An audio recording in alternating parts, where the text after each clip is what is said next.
안녕하세요, 여러분. ICT 기술 이야기의 임진철입니다. 2024년도부터 많은 기관들과 IT 업체들은 25년도에 핵심 AI 트렌드 중에 하나로 AI 에이전트에 대해 가지고서 예상을 했었습니다. 그리고 25년도가 들었을 때 여기에 대한 관심은 계속해서 이어지고 있고 실제 AI 에이전트 서비스들이 나타나고 있죠. 그래서 이번 영상에서는 AI 에이전트 사례 두 가지를 살펴보고 AI 에이전트가 어떠한 모습을 가지고 있는지 그리고 앞으로는 어떻게 될 것인지에 대해 가지고서 살펴보도록 하겠습니다. AI 에이전트가 무엇인지 대해서는 여러분 대부분이 알고 계실 거라고 생각은 됩니다.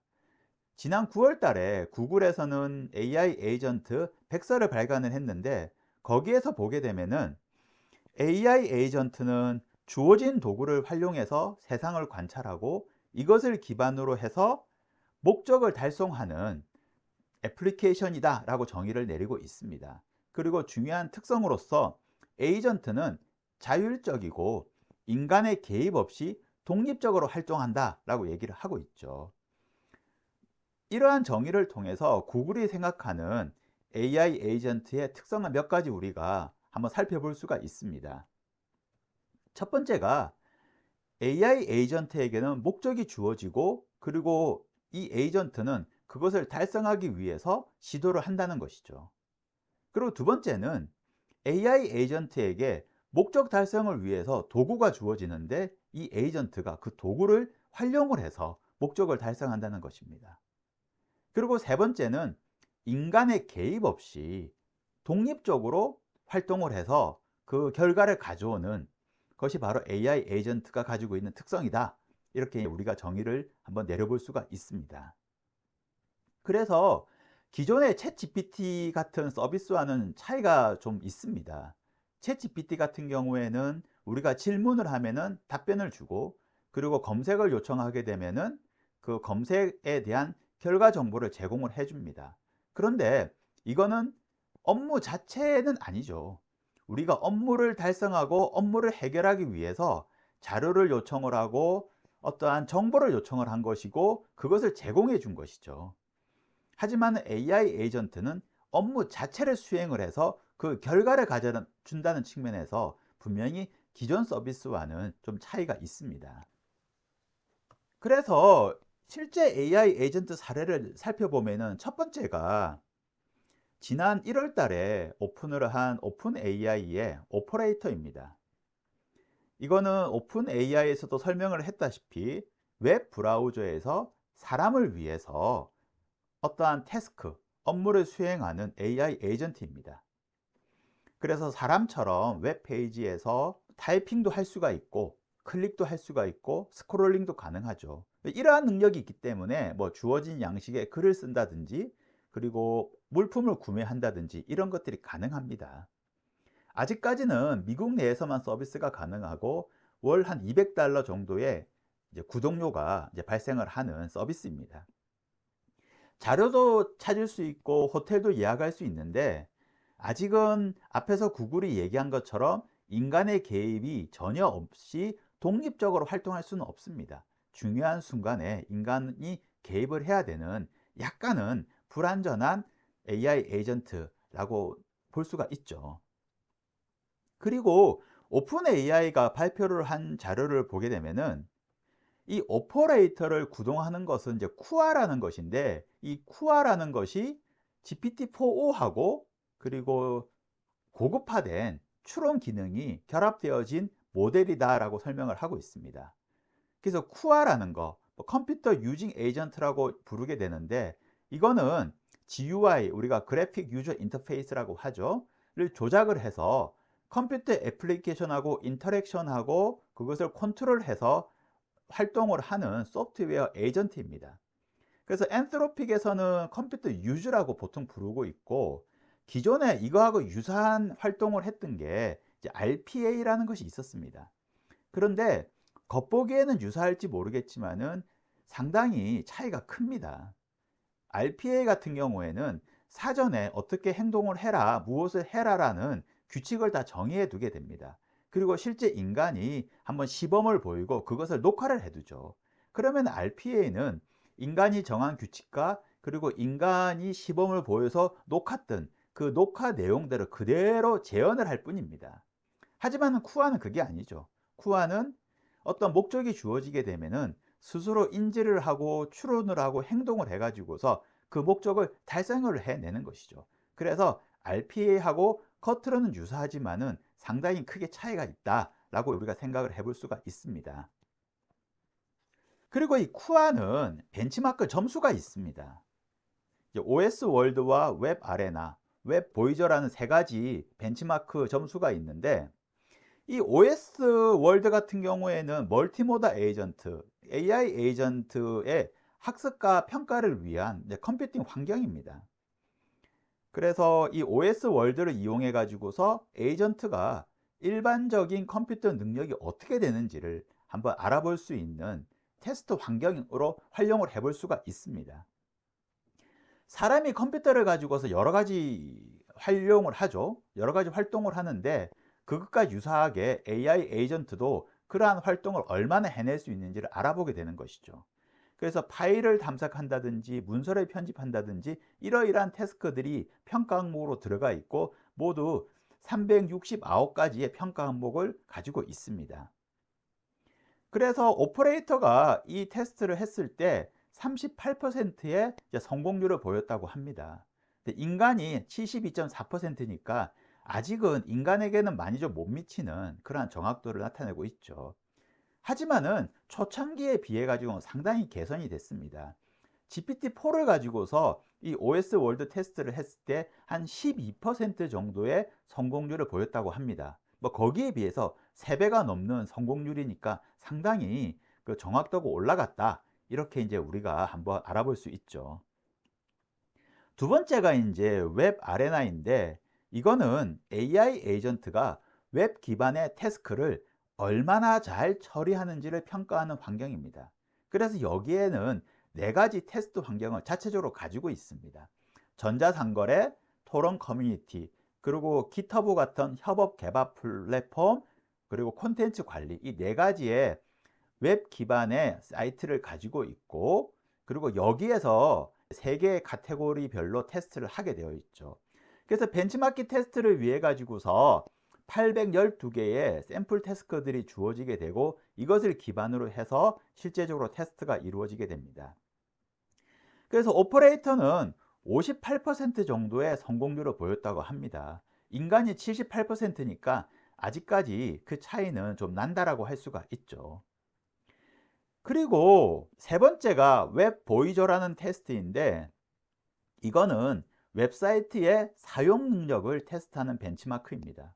앞에서 말씀드렸던 웹 아레나하고 차이점은 무엇이냐면은, 웹 아레나는 전자상거래나 토론 커뮤니티, 협업 개발 플랫폼, 콘텐츠 관리 요 4가지 사이트가 테스트 환경으로 구축되어져 있고 그 위에서 테스트를 하는 구조입니다. 그런데 이 웹 보이저는 테스트용 환경이 아니라 실제 웹사이트에 가서 테스트를 합니다. 그래서 애플이나 구글이나 유명한 웹사이트 15개를 대상으로서 한 300개 정도의 태스크를 수행을 하게 되죠.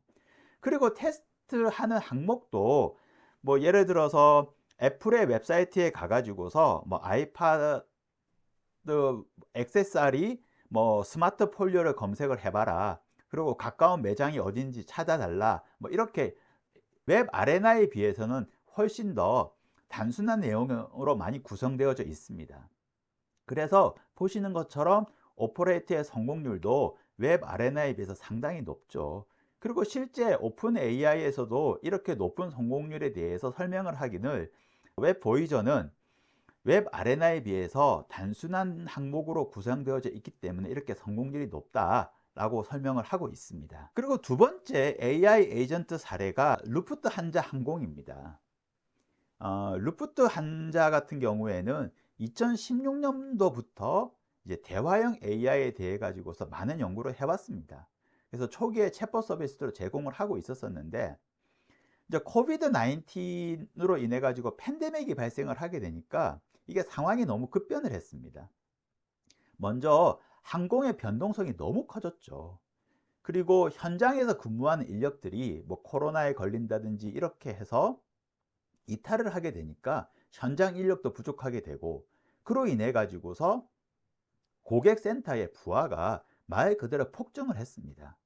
그래서 이 루프트 한자는 무엇을 고민했냐 하면은 AI 기반으로 셀프 서비스를 확대하고 강화를 해야 되겠다라고 이제 생각을 했습니다. 그래서 16개의 AI 에이전트를 개발을 했고 서비스를 했죠. 그래서 지금은 연간 1600만 건 정도의 고객 문의를 처리를 하고 있고, 그리고 고객의 어떠한 문의에 대해 가지고서 대응을 하는, 처리를 해주는 그 처리 시간 AHT도 상당히 단축시키는 효과를 거뒀다고 합니다. 이 루프트 한자의 AI 에이전트 플랫폼은 코그니즈라는 솔루션을 이용을 해서 개발을 했습니다. AI 플랫폼을 잠깐 살펴보게 되면은 AI 에이전트가 필요할 때마다 생성을 할 수 있는 구조인데, 생성한 AI 에이전트가 어떠한 랭귀지 모델을 쓸 것인지, 즉 챗 GPT-4O를 쓸 것인지, 아니면 제미나이를 쓸 것인지, 아니면 라마3를 쓸 것인지, 그거 아니면 제3의 다른 어떤 걸 쓸 것인지를 선택해 가지고 연결을 할 수 있는 구조를 가지고 있습니다.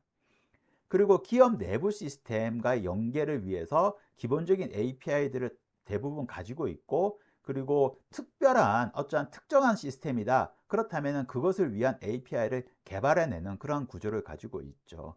그리고 프론트엔드와의 연결을 위해서 MS의 팀즈라든지 여러 가지 메신저들하고도 연계할 수 있는 API를 가지고 있는 구조입니다. 자체적으로 AI 에이전트 플랫폼을 구축하는 기업들 같은 경우에는 대부분 이러한 구조를 가지게 됩니다. 물론 랭귀지 모델을 연결을 하고, 그리고 어떻게 연계 처리를 할 것인지, 그리고 뭐 레그의 구성은 어떻게 할 것인지, API의 방식은 어떻게 할 것인지에 대한 부분들은 조금씩 다르겠지만은 큰 아키텍처는 이러한 모양을 가진다라고 볼 수가 있습니다. 그리고 루프트 한자가 코그니지 솔루션 기반이라고 말씀을 드렸었는데, 이 코그니지는 본사가 독일에 있는 기업입니다. 루프트 한자뿐만 아니라 뭐 보시나 도요타 뭐 이러한 기업들에 대한 AI 플랫폼을 납품을 한 실적도 있고, 그리고 2024년도에는 그 기술력의 인정을 받아서 한 1억 달러 정도 이제 펀딩에도 성공을 했던 업체라고 볼 수가 있습니다. 제가 이제 두 가지 말씀을 드렸죠. 오퍼레이터하고 루프트 한자 사례를 말씀을 드렸는데, 뭐 이 두 가지 사례를 바탕으로 해서 우리가 카테고리를 좀 정리를 해볼 수가 있습니다. 오픈 AI의 오퍼레이터는 어떻습니까? 뭐 예약이라든지 상품 구매라든지 상당히 범용적인 AI 에이전트 서비스이죠. 누구나 쓸 수 있는 서비스를 제공하는 AI 에이전트라고 할 수가 있습니다.